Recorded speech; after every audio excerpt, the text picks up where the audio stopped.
우리가 하나님을 안다는 것이 어마어마한 축복임을 여러분 먼저는 인정하시길 바랍니다. 하나님을 안다, 하나님 알아간다, 하나님을 경험해 간다, 이러한 것은 정말 특별히 세상 열방 인류 가운데서 하나님의 특별한 선택하심이 있었기에 알게 되어진 것이고 또한 믿고 따르게 되어진 것임을 먼저는 깨달으시길 주님의 이름으로 축복합니다. 우리가 하나님의 속성이라고 하는 많은 것들을 성경을 통해서 알게 돼요. 사랑의 하나님, 공의의 하나님, 여러 가지가 있겠죠. 전지전능하신 하나님. 그래서 우리가 이 전지전능하신다라는 먼저 하나님의 속성을 먼저 말씀드리고자 하는 이유는 오늘 본문 말씀에서 보면 우리가 상상할 수 없는 일들을 하나님은 하신다라고 찬양하고 있어요. 그리고 그 찬양이 그냥 막연하게 어떤 그럴 것이다가 아니라 그동안 해왔던 하나님이 이미 경험한 겁니다. 알았던 거예요. 우리가 잘 아시는 맛보아 알지어다, 이 알다라는 것은 경험하다라는 뜻도 있거든요. 야다라고 해서 이따가 1절에 살펴볼 건데, 분명한 건 이 알게 되어지는 그 경험이 그들을 사로잡으니까 그들의 삶 속에서 이러한 찬양이 선포될 수밖에 없어요. 이 전지전능하다라는 단어를 제가 한자로 살펴보니까요, 온전할, 전이라는 단어가 그 온전하다라는 단어가 있어서 알지자, 그러니까 모든 것을 알고 또 모든 것을 다 행할 수 있다, 이런 표현이 우리가 전지전능하신 하나님 이렇게 표현하는 거예요. 그러니까 그 하나님은 우리의 모든 삶을 다 아시죠. 그리고 그 모든 불가능을 가능케 하시는 하나님임을 우리는 입술로 고백은 하는데 실질적으로 우리가 경험했는가를 오늘 말씀을 통해서 한번 살펴봤으면 좋겠고요. 또한 오늘 강조하고 싶은 거, 오늘 본문의 제목과 같이 경외하다라는 단어의 본 뜻이 두려워하다라는 것입니다. 그래서 주님만이 우리가 두려워해야 할 존재, 주님만이 경외해야 될 존재임을 우리가 먼저는 알고 또 오늘 본문 말씀을 보면서 좀 깨달음을 얻는 귀한 시간 되시길 주님의 이름으로 축복합니다. 오늘 이 시편 76편을 전체적으로 살펴보면요, 주제가 이거예요. 경외할 자이신 하나님, 그 다른 말로 두려워할 자이신 하나님, 그리고 이 모든 것 가운데 항상 승리하신 하나님을 이 주제로 오늘 본문 시편이 쓰여졌습니다. 그래서 이 75편과 같이 아삽의 시로서요, 이 적을 물리친 국가의 승리를 선포하고 있고, 특별히 시온의 노래라고 해서 시온이라는 단어가 나오고 있습니다. 그리고 온 세상에 미친 하나님의 권능을 찬양하고 있는 아주 귀한 시편이고요. 그것을 좀 나눠보자면요, 두 가지로 나눌 수 있습니다. 1절에서 6절까지 민족의 구원을 찬양하고 있고요. 그리고 또 7절에서 12절까지 여호와의 심판을 노래하고 있어요. 그러니까 전반부는 이스라엘의 하나님을 찬양하고 있고, 후반부에서는 세상의 주권자이신 하나님, 그렇기 때문에 심판하신 하나님에 대해서 이야기를 하고 있는 것입니다. 그럼 이제 본문 말씀을 살펴보면서요, 제가 오늘 다루고자 하는 부분을 한번 좀 살펴보도록 하겠습니다. 우리 1절 한번 말씀을 읽어보겠습니다. 시작. 하나님은 유다에 알려지셨으며 그의 이름이 이스라엘에 알려지셨도다. 아멘. 앞서 서두에 말씀드렸던 것처럼 이 알다라는 단어가 야다라는 원어적인 그 언어를 이야기하고 있습니다. 근데 이것의 뜻이 확인하다, 깨닫다예요. 이스라엘에게 알려지셨다, 그리고 유다에 알려지셨다라는 말은 하나님 스스로가 알 수 없는 존재인 이스라엘을 택하셔서, 유다를 택하셔서 자신을 공개하셨다라는 얘기입니다. 다시 말하면 현재를 살아가는 우리가 예수 그리스도의 복음, 예수 그리스도를 알기는 아는데 지식이 아니라 실제적인 경험으로 말미암아 그들이 믿게 되어졌다라는 표현을 오늘 시편 76편 1절에 말하고 있다는 것이에요. 다시 말하면 우리도 하나님을 알지 않으면 믿을 수 있다고요? 믿을 수 없어요. 그러나 자신을 공개하시고 그 공개하심을 통해서 우리가 붙잡아야 될 것을 오늘 본문 말씀 통해서 쭉 이어가고 계심을 먼저 아셨으면 좋겠습니다. 근데 우리가 이렇게 얘기하잖아요. 만물을 보고 하나님을 알 수 있다. 그러나 사실 명확하게 알 수는 없어요. 그냥 무언가 누군가가 있겠다. 야, 이 세상 천지 만물 가운데 이 아름다운 자연 가운데에 만든 이가 있지 않겠나 하는 생각은 해볼 수 있으나 정확하게 하나님을 찾는 자가 그렇게 많지가 않다라는 겁니다. 그러나 하나님 스스로를 공개하신 유다와 이스라엘과 같이 저와 여러분들에게도 동일하게 예수 그리스도를 알게 하시고 그 하나님의 계획과 더불어 예수 그리스도의 십자가의 실행과 더불어 성령으로 우리를 영혼의 때까지 인도하신다라는 그 놀라운 일을 알았다라는 것을 특별히 감사하시는 저와 여러분 되시길 주님의 이름으로 축복합니다. 이렇게 아는 저와 여러분이 어떤 하나님을 알고 찬양했는지를 또 2절 3절에서 보도록 하겠습니다. 제가 읽어드릴게요. 그의 장막은 살렘에 있으며 그의 처소는 시온에 있도다. 거기에서 그가 화살과 방패와 칼과 전쟁을 없이 하셨도다. 아멘. 예루살렘과 시온이 하나님의 장막이고 거처라고 이야기를 하고 있어요. 근데 그곳에서는 어떤 일이 발생되냐면 화살과 방패와 칼과 전쟁을 없이 하셨다라고 오늘 본문 말씀에서는 이야기하고 있습니다. 여러분, 하나님은요 전쟁을 없이 하시는 분이에요. 그럼 전쟁을 주관하시는 하나님 믿으십니까? 예. 전쟁이라는 것은 악한 대적과의 관계 가운데 항상 보호하시고 저와 여러분들과 함께 하신다는 것을 이 시간에 선포하고 있다는 것입니다. 여러분 잘 아시는 역대하 20장의 말씀을 보면요, 여호사밧 왕이 모압, 암몬, 마온 연합군이 쳐들어올 때 어떻게 할 방법이 없어요. 군사력으로 봐도 방법도 없고 지략적으로 해볼 어떻게 계략을 아무 방법이 없는 그 가운데 하나님이 감동하시는 거예요. 그래서 찬양대를 앞세웁니다. 그랬더니 손도 대지 않고 그 모든 연합군들이 다 쳐부시게 저 스스로 싸워서 또 복병을 두신 하나님의 놀라우신 은혜 가운데 그들이 하나님을 경험하는 거예요. 그러니 하나님을 찬양할 수 있어요, 없어요? 찬양할 수 있다라는 겁니다. 그와 또 더불어 비슷한 사건으로 히스기야 왕 때도 마찬가지예요. 아수르 왕 사네립이 유다의 견고한 성읍들을 쳐서 점령했어요.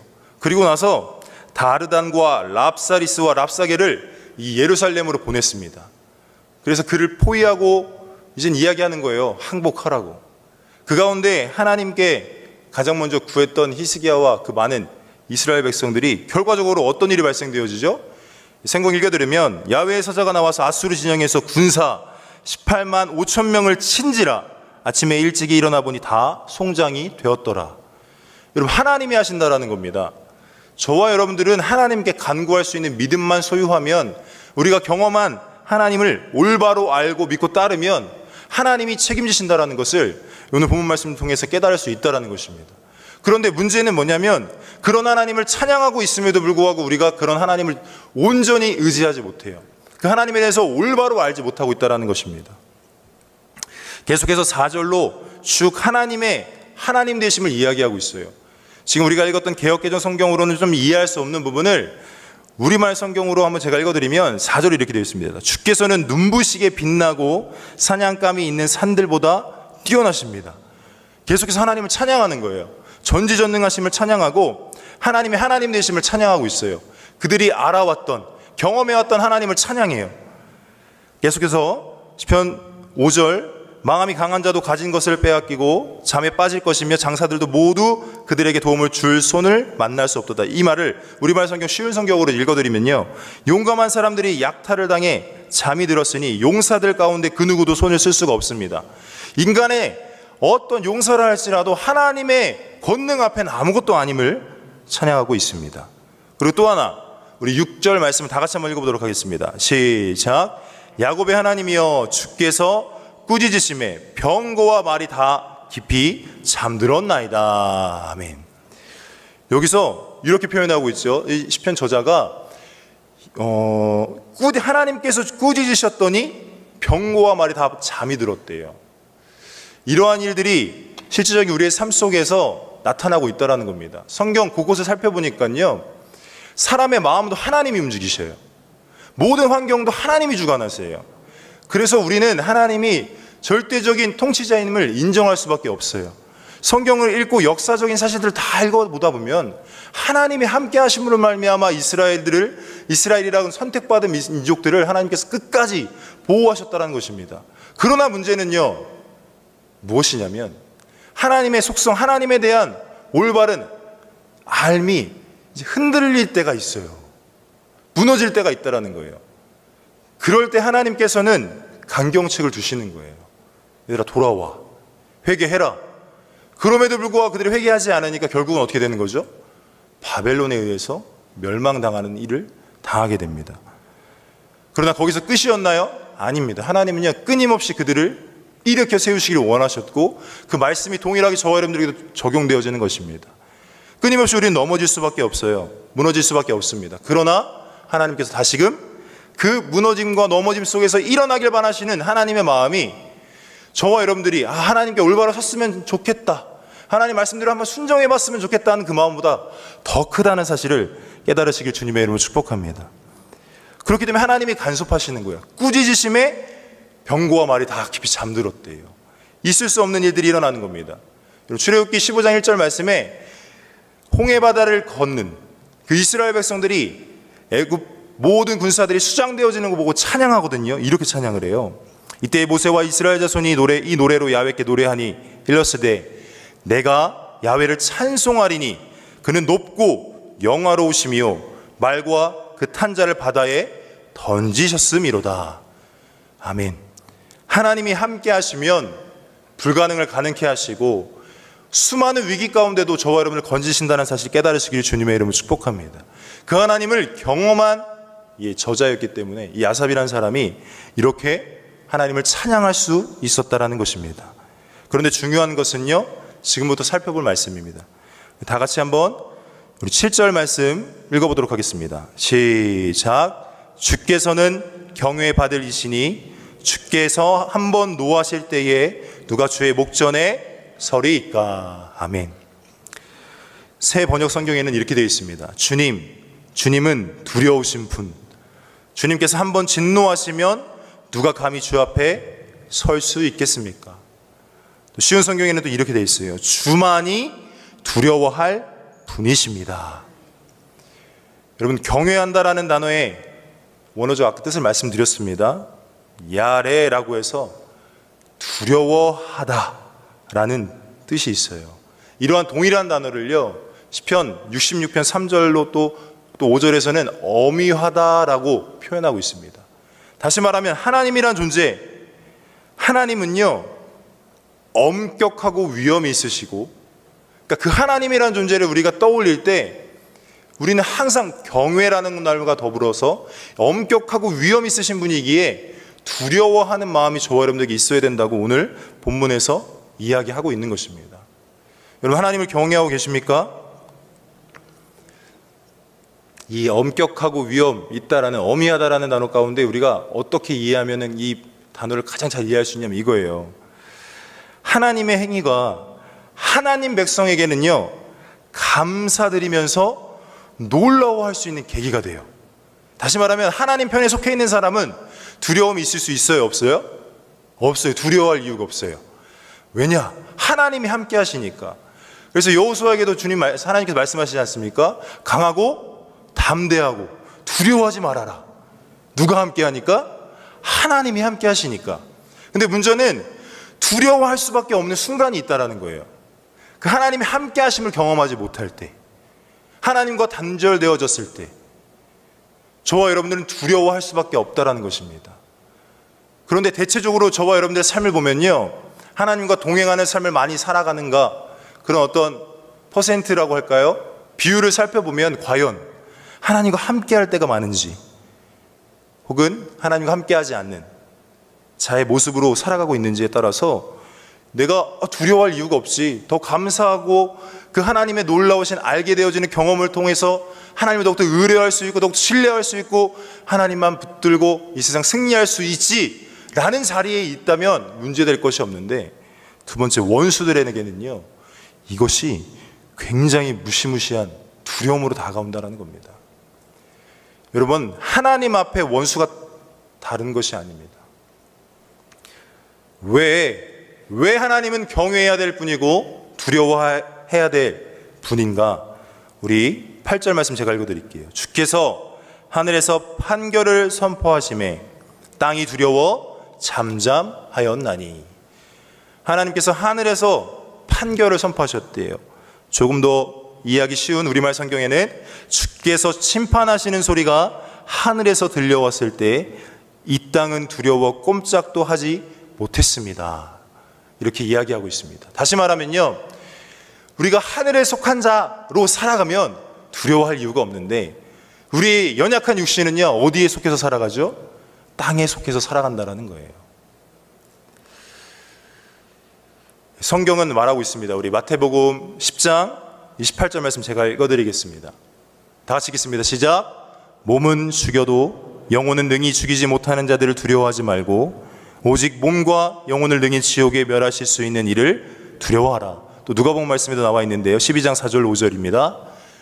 내가 내 친구 너희에게 말하노니 몸을 죽이고 그 후에는 능히 더 못하는 자들을 두려워하지 말라. 마땅히 두려워할 자를 내가 너희에게 보이리니 곧 죽인 후에 또한 지옥에 던져 넣는 권세 있는 그를 두려워하라. 내가 참으로 너희에게 이르노니 그를 두려워하라. 아멘. 하나님을 경외한다는 것, 하나님을 두려워한다는 것이, 하나님 편에 있는 자는요, 다시 말씀드리지만 두려워할 이유가 없어요. 하나님 편에 있지 않은 자, 그렇다면 하나님 편에 있지 않은 자가 어떤 자입니까? 우리 창세기 3장 말씀을 보면요, 인류의 최초의 사람 아담과 하와가 하나님 앞에 범죄하는 사건이 나와 있어요. 선악과를 따먹고 나서의 그 인간, 첫 번째 인간 아담과 하와의 반응이 어땠는가를 보면 이렇습니다. 제가 읽어드릴게요. 창세기 3장 8절, 그들이 그날 바람이 불 때 동산에 거니시는 야훼 하나님의 소리를 듣고 아담과 그의 아내가 야훼 하나님의 낯을 피하여 동산 나무 사이에 숨은지라. 여러분, 죄가 인류 가운데 들어온 순간 어떻게 되어지죠? 하나님의 낯을 피해요. 왜일까요? 두려워요. 10절 말씀에 보면 창세기 3장 10절입니다. 이르되 내가 동산에서 하나님의 소리를 듣고 내가 벗었으므로 두려워하여 숨었나이다. 왜 하나님 앞에 두려운 존재가 됩니까? 범죄함으로 말미암아. 죄가 인간에게 존재하는 한 하나님을 두려워할 수밖에 없다라는 거예요. 하나님께서 모세에게 나타나셨을 때도 분명히 말합니다. 이곳은 거룩한 곳이니 너의 신발을 벗어라. 하나님 앞에 우리가 얼굴을 꿋꿋이 듣고 당당하게 설 수 있는 자가 있겠습니까? 단 한 사람도 없을 것입니다.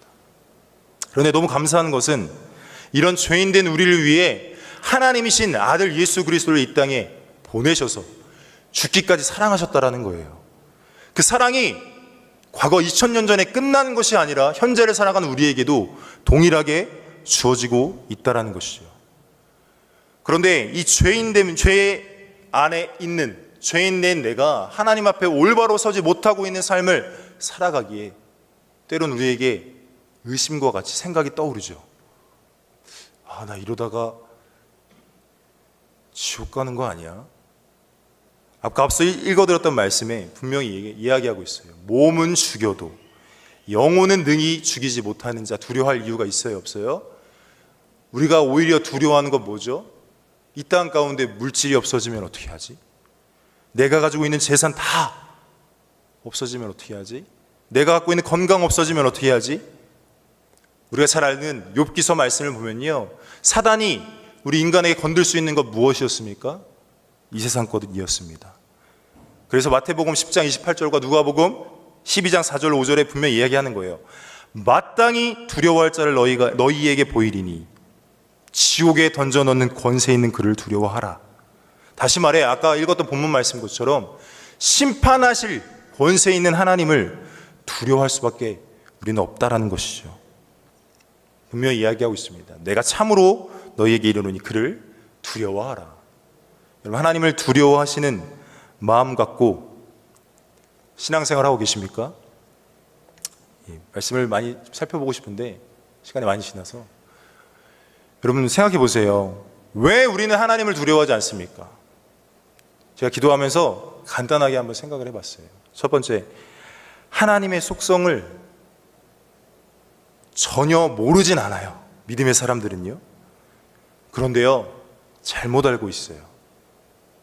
하나님을 잘못 알고 경험해 왔던 것입니다.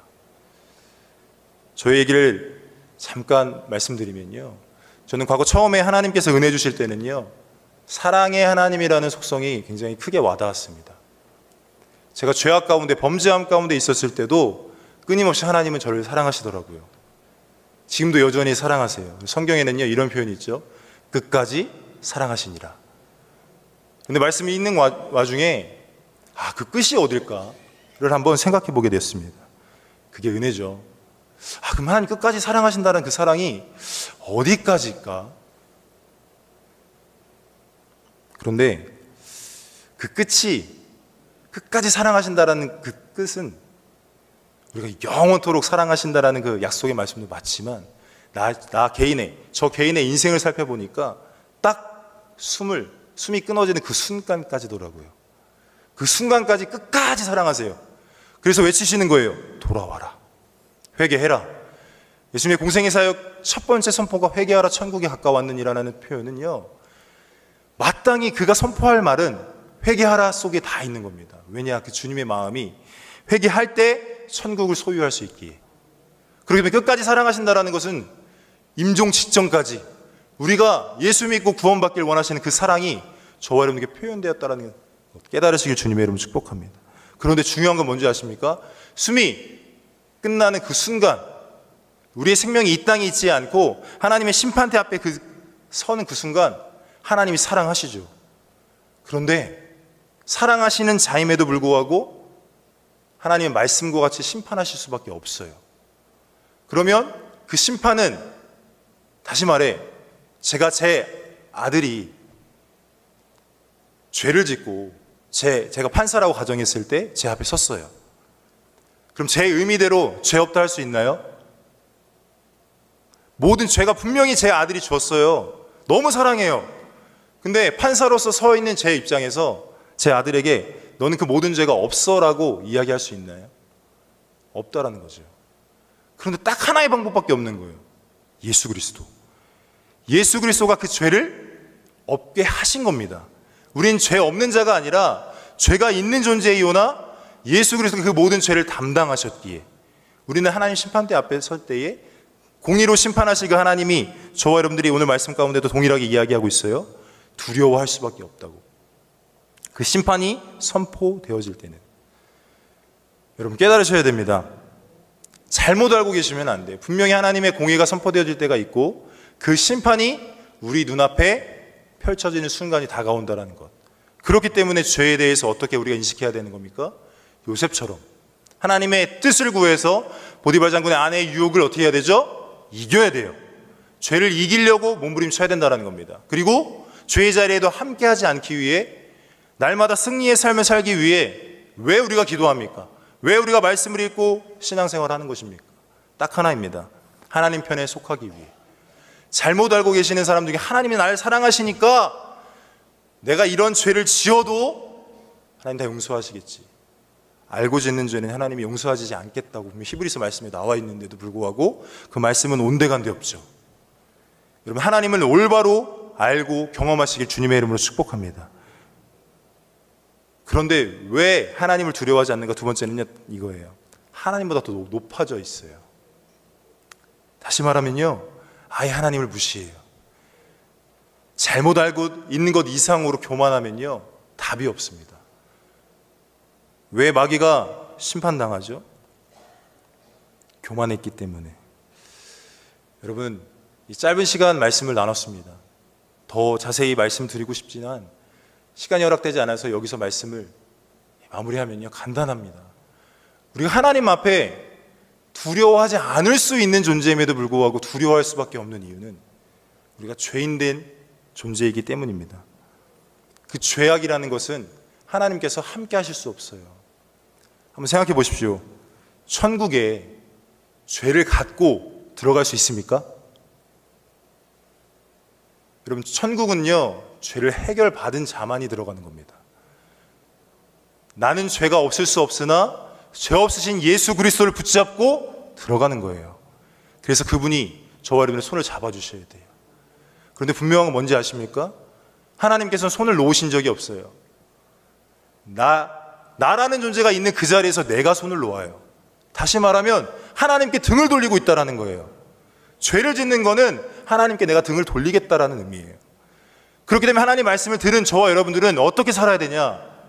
말씀에 순종하기 위해 힘쓰고 애써야 된다는 것을 깨달으시길 주님의 이름으로 축복합니다. 그래서요, 오늘 마지막 제가 시편 34편 9절 말씀 읽어보고 마치도록 하겠습니다. 다 같이 읽겠습니다. 시작. 너희 성도들아 야훼를 경외하라. 그를 경외하는 자에게는 부족함이 없도다. 여러분, 하나님을 경외하고 하나님을 두려워하는 자에게는 부족함이 없어요. 삶의 초점 자체가 바뀌어져요. 이 세상 것을 바라보는 게 아니라 하늘의 것을 바라보게 됩니다.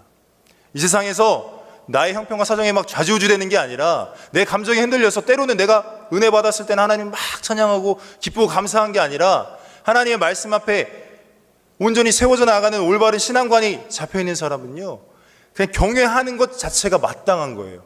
하나님을 두려워하는 자세를 가지고 신앙생활하는 것이 마땅한 겁니다. 그렇기 때문에 오늘 본 말씀 11절에 하나님께 서원하고 갚으라, 다시 말해 약속한 것을 지키라는 거예요. 하나님, 저와 여러분 하나님과 약속하셨습니까? 하나님 말씀 통해서 믿는 자마다 구원받는다고 말씀하셨고, 분명히 그 믿음이 있다고 하는 사람의 삶의 태도에 대해서 분명히 성경은 계속해서 이야기하고 있다는 것이죠. 그런데 저와 여러분들이 그렇게 살지 못해요. 성경은 이렇게 얘기하고 있습니다. 예수 그리스도께서 나타나실 때까지 흠도 없고 책만 받을 것도 없이 이 명령을 지키라. 이런 말씀은 다 약간 밀어놔요. 왜? 어려우니까. 분명히 이야기하고 있습니다. 선줄로 생각하는 자는 넘어질까 조심하라. 너희는 믿음 안에 있는가 확신하라. 점검하라. 여러분들 왜 그런 말씀이 계속해서 선포되어지는지 깨달으시길 주님의 이름으로 축복합니다. 내가 하나님 말씀에 자꾸 무뎌집니다. 은혜 받았을 때는요, 은혜의 자리로 자꾸 나아가요. 근데 그 은혜가 자꾸 소멸되어집니다. 소멸이라고 표현하기 그렇지만 자꾸 식어져요. 뜨거웠던 성령 충만함의 모습이 없어진다고요. 그렇다면 내가 왜 이렇게 성령 충만하지 않을까? 우리가 두려워해야 되는데 두려워하지 않고 있다는 모습이 혹시라도 저 여러분들 가운데 있다면 다시금 자신의 신앙을 점검하시고 하나님 말씀 가운데로 올바로 세워주시는 저와 여러분 되어주시길 주님의 이름으로 축복합니다. 그러면 하나님께서 분명히 방금 읽었던 말씀과 같이 뭐라 말씀하셨죠? 제가 다시 한번 읽어드리면요, 너희 성도들의 야훼를 경외하라. 그를 경외하는 자에게는 부족함이 없도다. 영혼의 때에 부족함이 없을 것이고요, 이 땅에서도 하나님의 채우심으로 말미암아 부족함이 없을 것입니다. 그 하나님의 절대적인 말씀을 신뢰하시고 순종해 나아가실 때 하나님을 두려워하는 존재가 아니라 하나님께 더욱더 감사하며 그 편에 속하여서 영혼의 때에 영광의 자리를 사모하는 저와 여러분 되시길 주님의 이름으로 축복합니다.